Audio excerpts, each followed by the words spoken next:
Hey everyone, Livy here, back with another video, and today I've got another VR. This is one I've seen floating around, and I just finally had time to film it. So I'm excited. It's been a while. Like this sounds fun. So the tag in question is called Tarot Through Movie Genres. This is a VR to Lucid Moons here on TarotTube. I think, I hope I don't mispronounce it. It looks like their name is pronounced Quinn, or Quan, I'm not sure, but Lucid Moons. And there are 13, okay? There are 13 prompts. Each of them are about a different movie genre, and we're just going to take some tarot decks and try our best to fit them into some of these genres. I don't know how successful some of these are, but this is just what I was able to get personally. I will say I did not cheat. This tag only has tarot decks, but I feel like some of the oracles in my collection probably would have been a better fit. So if this tag was open to that and not just tarot through movie genres, I probably would have put them instead. But we're just going to look at this, see how it goes, and have fun with it. So prompt number 1 is Sci Fi, okay? This is a deck that incorporates imaginative, speculative, and or futuristic concepts.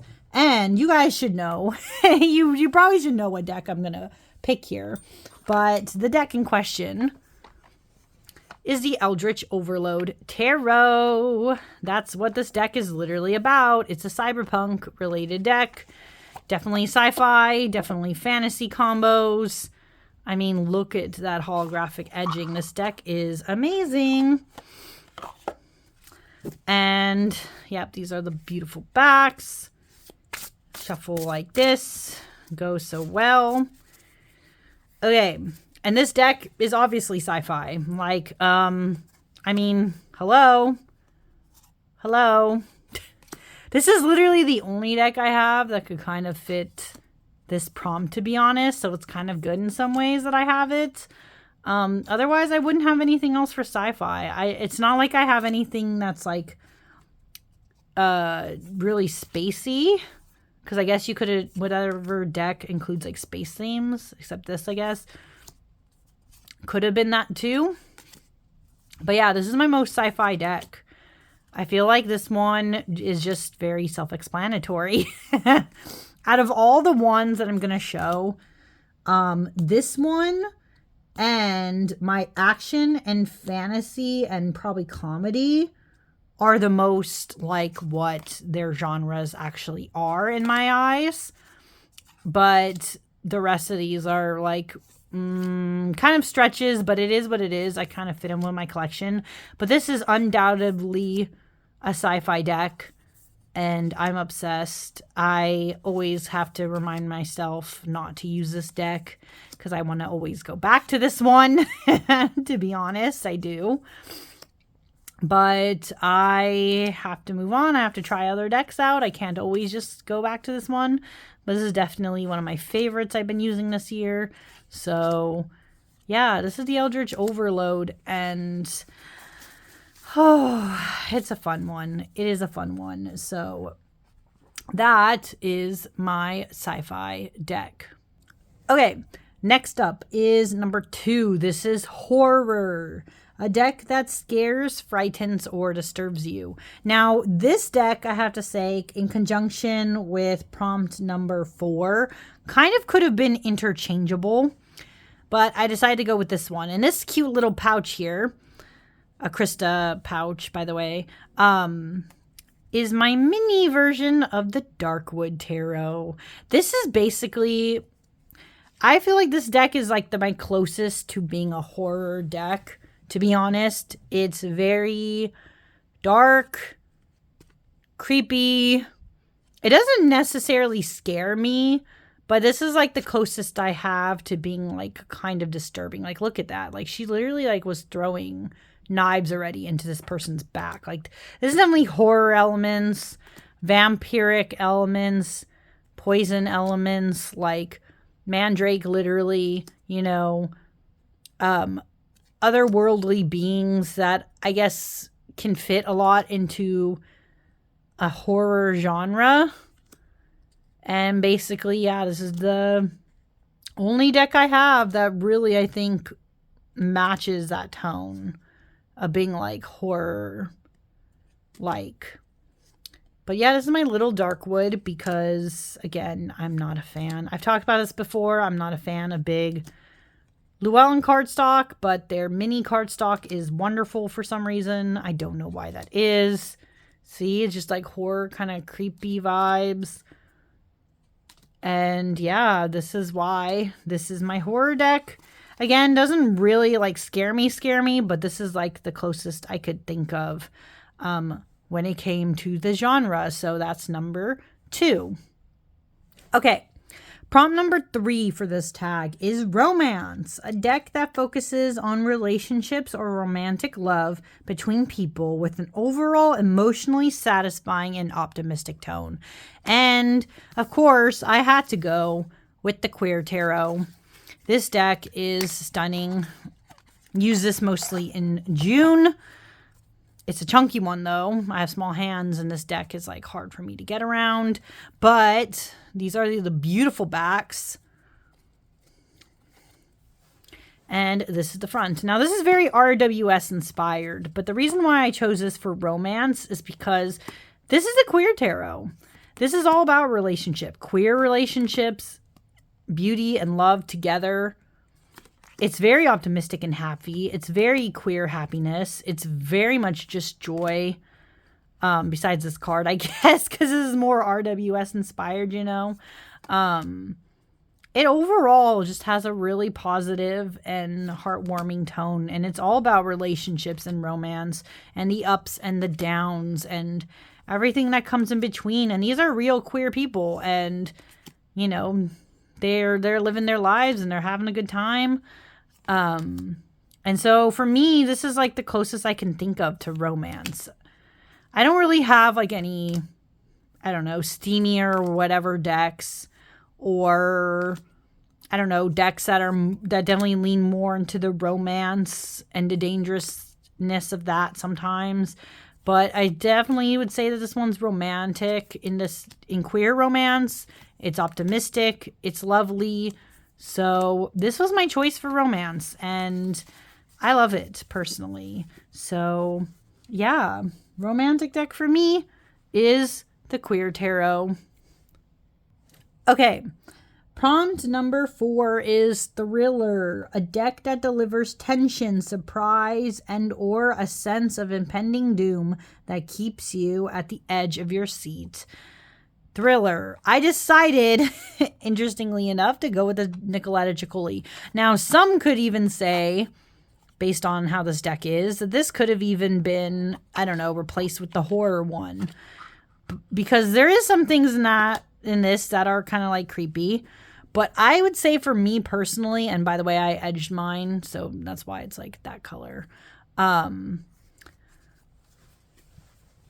would say there's something about this deck that, for me, delivers not really horror, but more that thriller vibe. Like, definitely like a fantastical thriller, I would say, because it is very surreal in the art style. But there's something about this deck that does put you on the edge of your seat a little bit. Like, you're wondering what's going to happen here. If things are going to be for good or for bad. You just don't know. And by the way, this is the mini Nicoletta Ciccoli.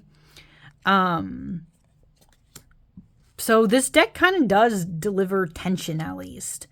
Parts of it can be a little unsettling, right? There's definitely a card in here. If it pops up, I'll mention it. But there's like a card in here, for instance, where like a little boy is trailing, like, he's like stalking basically this girl. And that's very just, you know, that's very thriller-esque. Like things like this, like the knife, and it kind of connects with horror in some ways, but it just goes on a different kind of creepier, tension-heavy dynamic for me.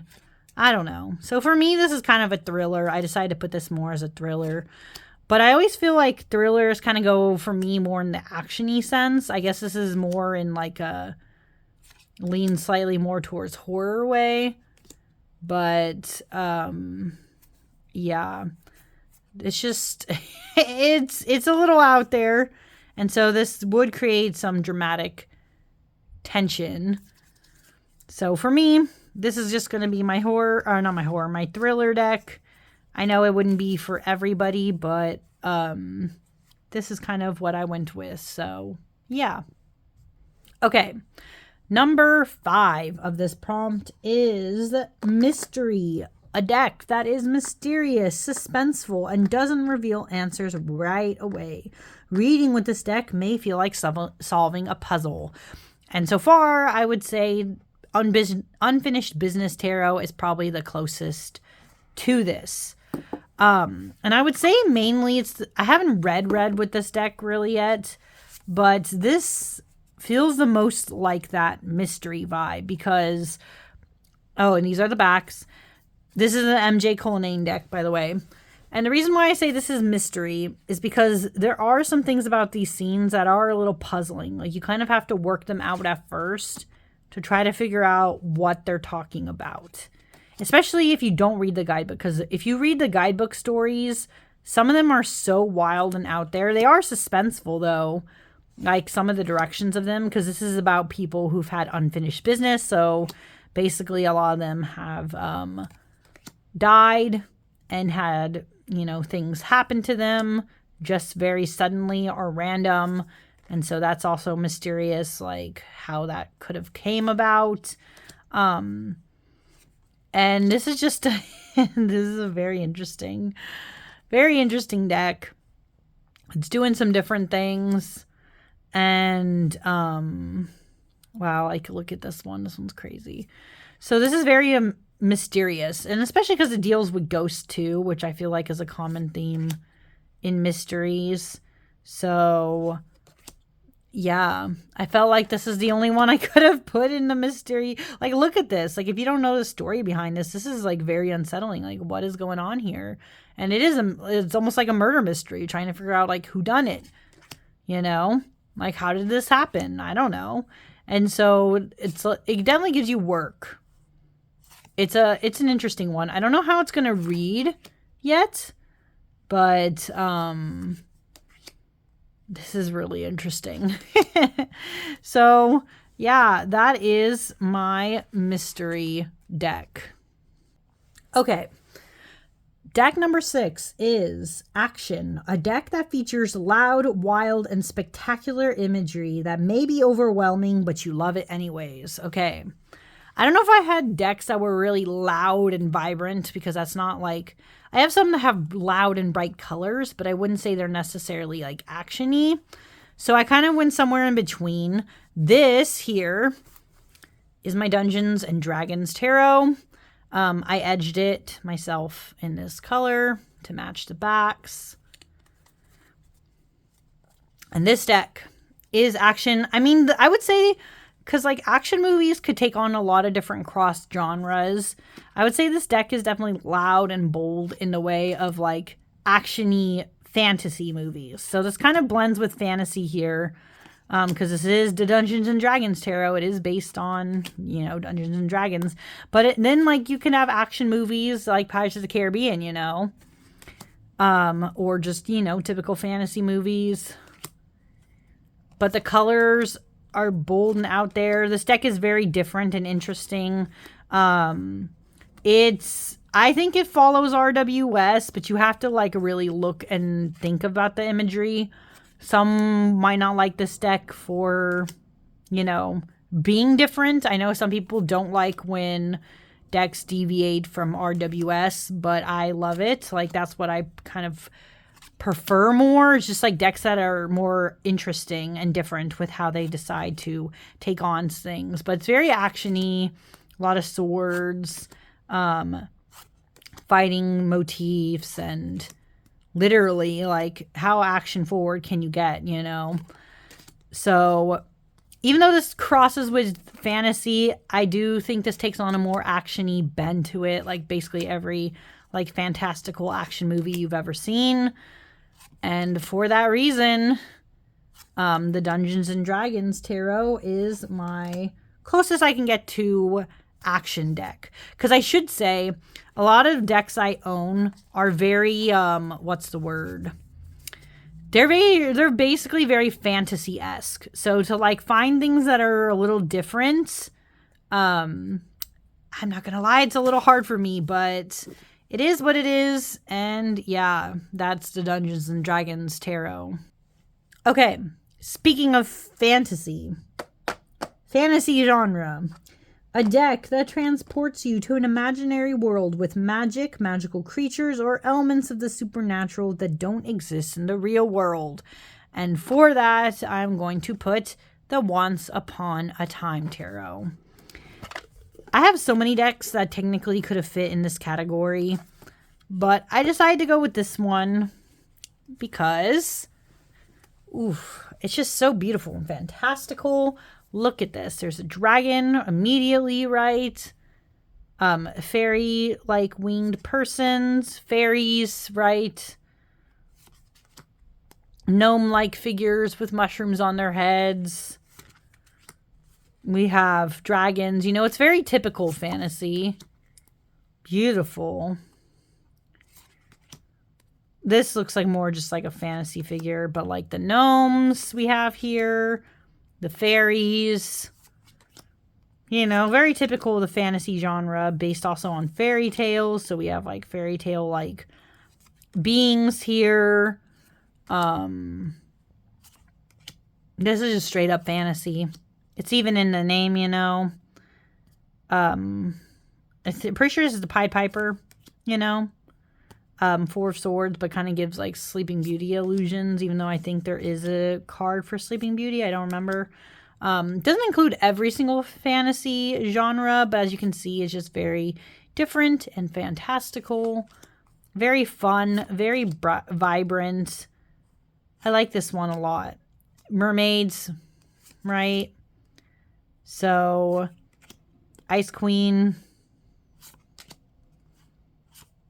It's fun. It's fun and it's fantasy. Alice in Wonderland. Like, what is there not to love? Hansel and Gretel, you know. Really cool.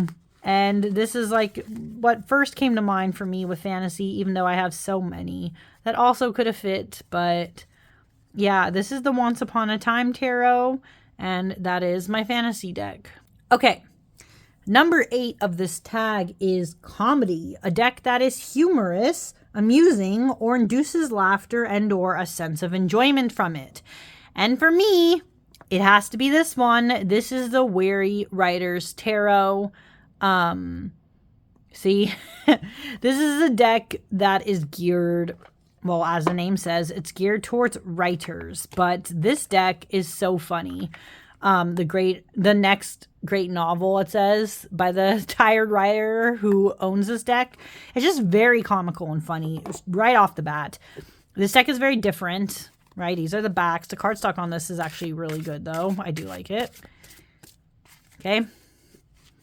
And this deck is just humorous. As you can see here, this is very different from most tarot decks.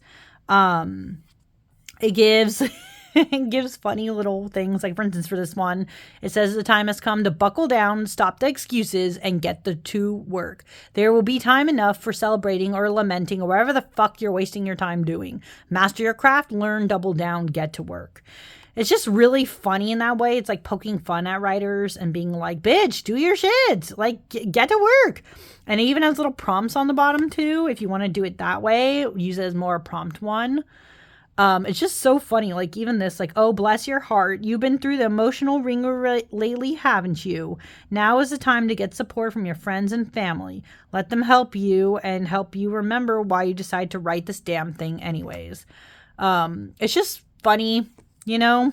It pokes fun at writers, at the struggles, at, like, everything going on. Sometimes writers are really... See, this is...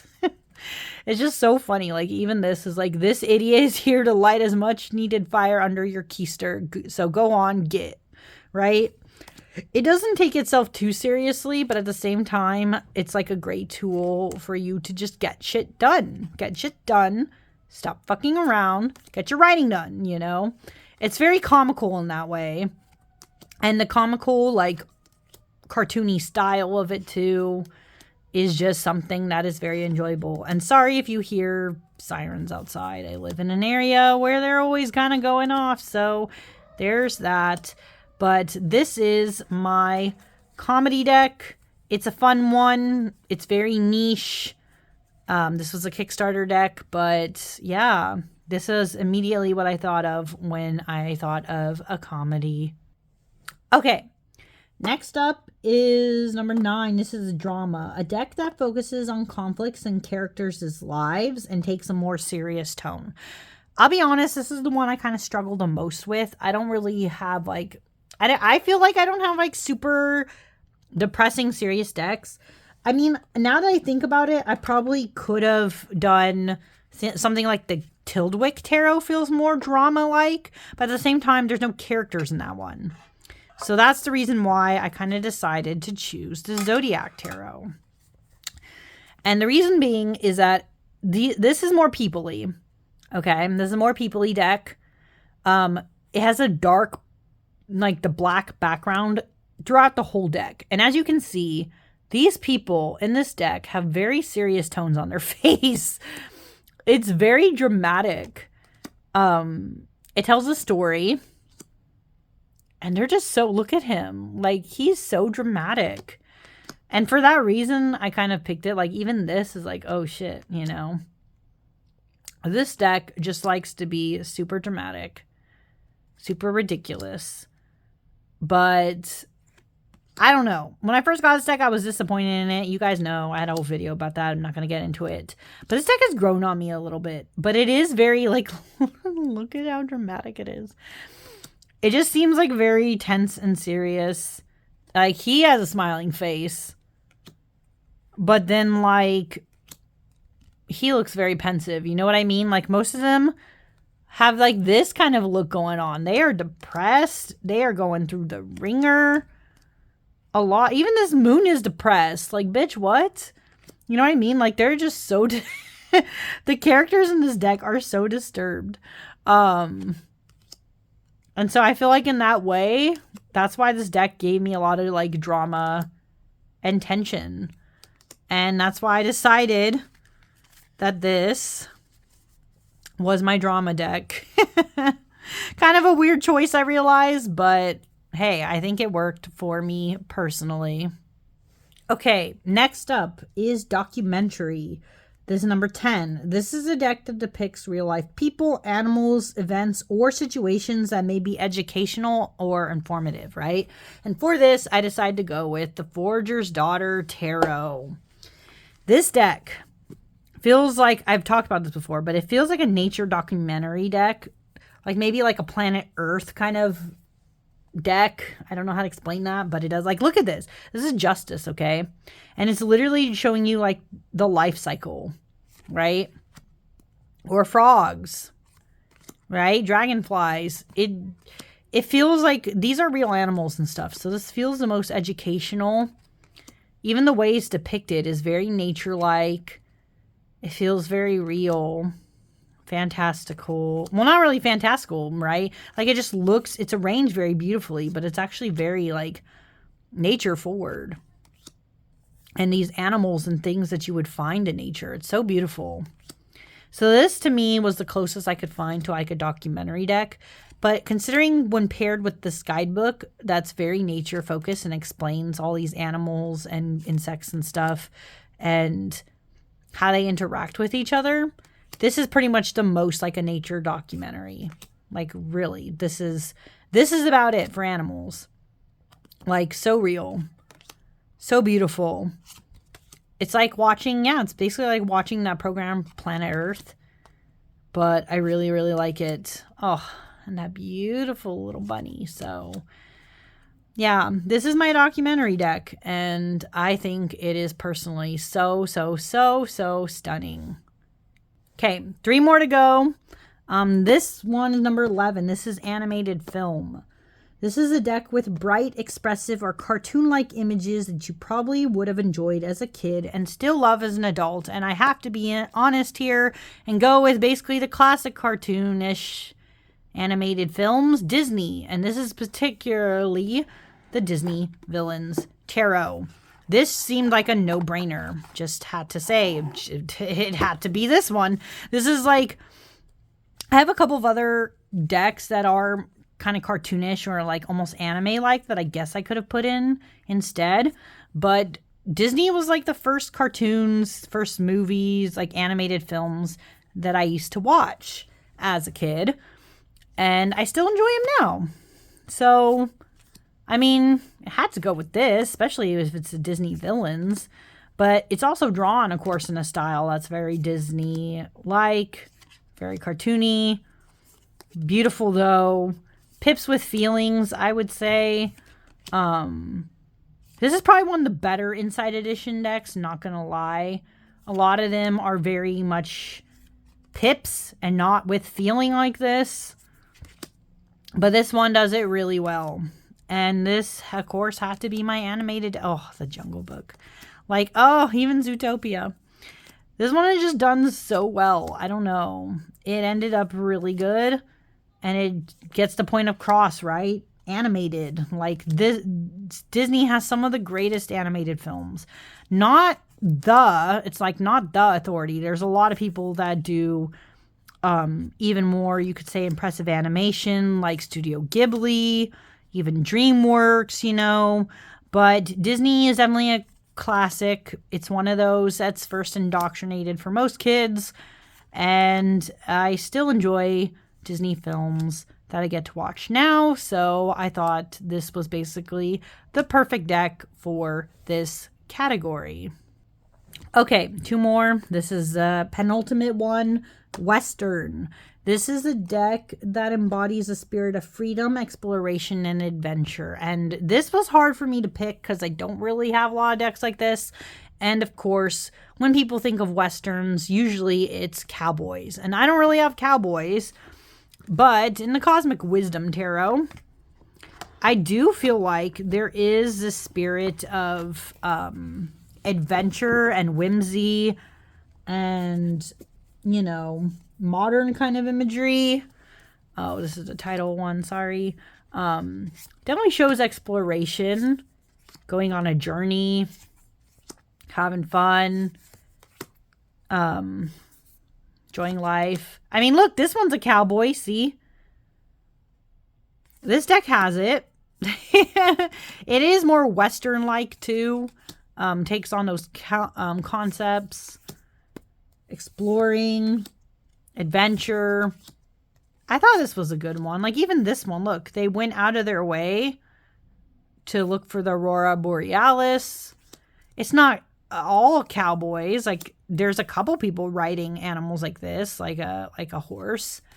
It's not all cowboy-like. But I feel like this deck was the closest I could think of for an adventure because... I mean, for a Western, because I don't really have much else in that way, I'll admit. It's just not something I care about. I don't really watch that many Westerns as is. So, yeah. This is the closest I could get, but, oh, especially this. This is so beautiful, this Page of Cups. But, yeah, my Western, it's got to be this one. This is the Cosmic Wisdom Tarot. Okay, everyone, the last thing we have here is the black and white film. It is your favorite black and white deck or a vintage deck from another era. Okay, now you guys know I don't really have black and white decks. The Weary Writer's Tarot was an exception because it's, you know, writing focused. I do have an Oracle deck that's like kind of black, cream, and has like red and gold. So it's more limited color palette. But you know me, I don't like completely black and white decks. I probably will never really own them. Sorry, not sorry. I just don't give a shit. But I do have a deck that's from another era, different time, and that is the Morgan Greer Tarot. I don't remember actually when this originally came out. But I do know that this is an older deck, right? This is one of the older tarot decks that we've got going. So, let's look at this. This deck It is from a different time. This deck is like basically from the 70s, I'm pretty sure. It's got some funky art style, coloring that not everybody is a fan of. I mean, look at these like fucking porn stashes here that they're not 100% my cup of tea. But I do like this deck despite that for some reason. I don't know what it is. Even though it's like, yeah, basically a deck that you would see somebody reading in like the 70s. I don't know. It's not one of those I always pull out, but it's a fun one. I love the size. It's easy to carry around and read for other people. But especially in like this card, it's very apparent this is from the 70s. This isn't an art style and stuff that people would be drawing in now to do tarot, you know what I mean? Especially him, my god. And so this is like basically the only deck I have that's kind of like a nod to like the older times, old-timiness. I don't really have anything else. But I will say this has been such a fun tag to go through and try to find tarot decks that match movie genres. I really liked doing this one. And yeah, I'm always here for a fun tag. So if you guys have been watching this long, thank you so much for watching. And I will see you again next time. Bye.